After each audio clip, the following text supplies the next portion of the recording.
Day to day news Bharat में मैं आकांक्षा परिहार आपका स्वागत करती हूं। हम वादा करते हैं कि पूरी निष्पक्षता के साथ पत्रकारिता करेंगे और हमारा कोई भी पत्रकार फील्ड में किसी से किसी भी प्रकार का उपहार या विज्ञापन स्वीकार नहीं करता, आगे भी नहीं करेगा, ना ही किसी को ब्लैकमेल करता है।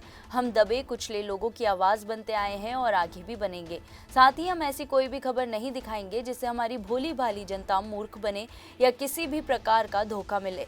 हम लोकतंत्र के चौथे स्तंभ को और अधिक मजबूत करने की पूरी कोशिश में लगे हुए हैं। और अब बात करते हैं खबर की। आज हम बात कर रहे हैं दक्षिण कोरिया की राजनीति और न्याय व्यवस्था में एक बेहद महत्वपूर्ण फैसले की।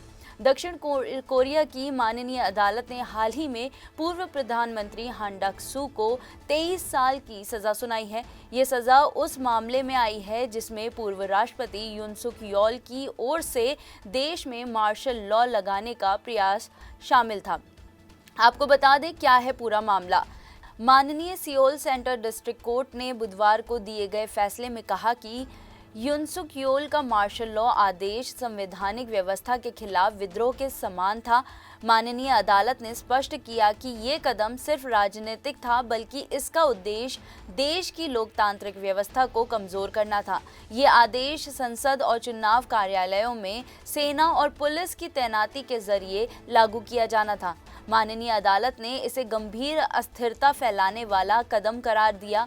बता दें, फैसले में हान डक-सू को दोषी ठहराया गया क्योंकि उन्होंने मार्शल लॉ के आदेश को वैध दिखाने के लिए मंत्री परिषद की बैठकों का सहारा लिया। इसके अलावा माननीय अदालत ने पाया कि हान ने आदेश में हेरफेर किया, दस्तावेज नष्ट किए और शपथ के तहत झूठ बोला। माननीय अदालत ने कहा कि हान ने संविधान की रक्षा करने का अपना कर्तव्य नहीं निभाया और विद्रोह को सफल मानते हुए इसमें शामिल हुए। माननीय सियोल अदालत ने ये भी चेतावनी दी कि ऐसे कृत्यों से देश एक बार फिर उस दौर में लौट सकता था जहां नागरिक अधिकारों और लोकतांत्रिक संस्थानों को कुचला जाता। ये फैसला दक्षिण कोरिया के लिए एक सख्त संदेश है कि कोई भी नेता या मंत्री संविधान से ऊपर नहीं है। हान डक-सू को 23 साल की सजा सुनाई गई। उन्हें तुरंत जेल भेज दिया गया।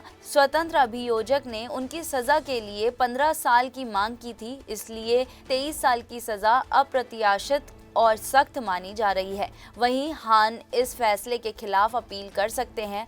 अब पूर्व राष्ट्रपति यून सुक यॉल की मुश्किलें बढ़ी, यानी इस फैसले से पूर्व राष्ट्रपति यून सुक यॉल के खिलाफ चल रहे मामले पर भी असर पड़ेगा। यून पर आरोप है कि वे इस विद्रोह के मुख्य मास्टरमाइंड थे। स्वतंत्र अभियोजक ने उनके लिए यहां तक मृत्युदंड की मांग कर दी है।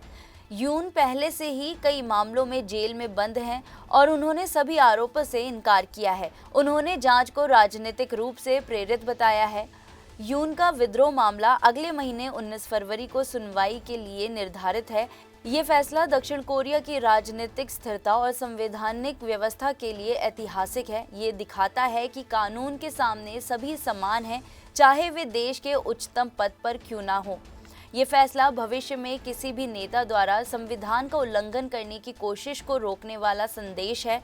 इसके साथ ही ये मामला दक्षिण कोरिया में लोकतंत्र की मजबूत पुष्टि के रूप में देखा जा रहा है। तो आज का फैसला सिर्फ हान डक-सू की सजा तक सीमित नहीं है, ये पूरे देश को ये याद दिलाता है कि संविधान और लोकतांत्रिक संस्थानों की रक्षा करना हर नागरिक और नेताओं का कर्तव्य है। यून सुक यॉल के खिलाफ चल रही जांच और फैसले आने वाले हफ्ते में और भी चर्चाओं को जन्म देंगे।